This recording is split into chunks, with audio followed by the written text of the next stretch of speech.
බෙල්ල ආශ්‍රිතව ඇතිවන වේදනාව අප සමාජයේ බහුලවම දක්නට ලැබෙන රෝගී ලක්ෂණයක්.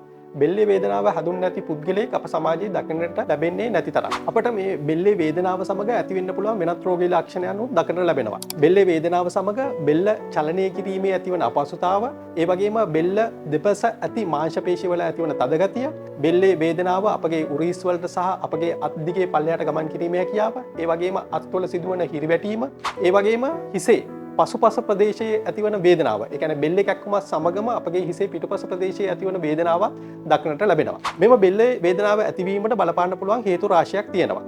ඒවෙන් ප්‍රධාන වන්නේ අපගේ බෙල්ල ආශ්‍රිතව පිහිටා ඇති කොඳුවට පේළියේ අස්තිවල සිදුවන වෙනස්කම්. එම අස්ති අතර ඇති කාටිලේජ වල ඇතිවන රෝගී තත්ත්වයන්. එම කොඳුවට පේළිය ආශ්‍රිතව ඇතිවන මාංශ පේශි, ලිගමන්ට්, ටෙන්ඩන් වැනි කොටස් වල සිදුවන රෝගී තත්ත්වයන් හෝ වෙනස් වීම නිසා සිදුවන රෝගී ලක්ෂණ නිසා මෙම බෙල්ලේ වේදනාව ඇතිවීමට හේතු රාශියක් බලපාන්න පුළුවන්. අපි අද කතා කරමු ඒ වයින් බහුලවම දක්න ලැබෙන හේතු කිහිපයක්. මෙම බෙල්ල ආශ්‍රිතව ඇති කොඳුවට පේළියේ අස්තිවල සිදුවන වෙනස්කම් නිසා අපිට බෙල්ලේ වේදනාව ඇති වෙන්න පුළුවන්. ඒ වගේම මෙම කොඳුවට පේළියේ අස්ති අතර ඇති කාටිලේජ් වල සිදුවන වෙනස්කම් නිසා අපිට බෙල්ලේ වේදනාව ඇති වෙන්න පුළුවන්. ඒ වගේම මෙම අස්ති අතර පිහිටා තිබෙන සංදිවලට ඇතිවන විවිධ ආතරයිටිස් රෝග නිසා අපට කොඳුවට පේළියේ බෙල්ලේ වේදනාව ඇති වෙන්න පුළුවන්. ඒ වගේම මෙම කොඳුවට පේළිය හා ආශ්‍රිතව ඇති විවිධ මාංශ පේශි, ලිගමන්ට්, ටෙන්ඩන් වල ඇතිවන වෙනස්කම් නිසා, ඇදීම් නිසා, තෙරපීම් නිසා අපට බෙල්ලේ වේදනාව ඇති වෙන්න පුළුවන්.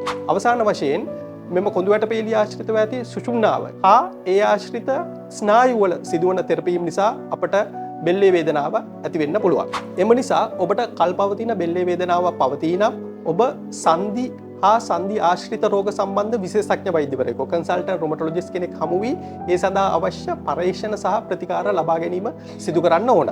අපි දැන් කතා කරමු අපිට බෙල්ලේ වේදනාව ඇතිවීම වළක්වා ගන්න පුළුවන් හොඳ සෞඛ්‍ය පුරුදු කිහිපයක් පිළිබඳව. ඒකෙන් පළවෙනිම දේ තමයි අප ජීවිතයේ සෑම අවස්ථාවකදීම සිටගෙන සිටින විට හොඳ ඉරියව්වක් පවත්වා ගැනීම වැදගත් වෙනවා. දෙවනුව අපි වාඩි වී සිටින විට එකම ඉරියව්වක් දිගටම පවත්වා ගැනීම හොඳ නැහැ. විශේෂයෙන්ම පාඩම් කරන විට හෝ පරිගණකයක් භාවිතා කරන විට එකම ඉරියව්වෙන් දිග වේලාවක් වාඩි වී සිටීමෙන් අපි වැළකෙන්න ඕන. තුන්වෙනුව අපගේ කොන්දේ ඉහළ ප්‍රදේශයට විශාල බරක් දිග වේලාවක් යෙදීමත් හොඳ නැහැ. විශේෂයෙන්ම පාසල් යන ළමුන්ගේ පාසල් බෑග් නිසා මෙම තත්ත්වය ඇති වෙන්න පුළුවන්. අනිත් දේ තමයි අපි නිදා ගන්න විට හොඳ ඉරියව්වක් පවත්වා ගැනීමෙන් අපගේ බෙල්ලේ වේදනාව ඇතිවීම වළක්වා ගන්න පුළුවන්. හතරවෙනුව අප නිදා ගන්නා විට නිවැරදි ඉරියව්වක් භාවිතා කිරීම සහ නිවැරදි කොට්ට සහ මෙට්ට භාවිතා කිරීම වැදගත් වෙනවා. මම එයින් අදහස් කරන්නේ අපි නිදා ගන්නා විට නිතරම අපගේ හිස ප්‍රදේශය, බෙල්ල ප්‍රදේශය සහ ශරීරයේ ඉතුරු ප්‍රදේශය එකම මට්ටමක පවත්වා ගන්න පුළුවන්.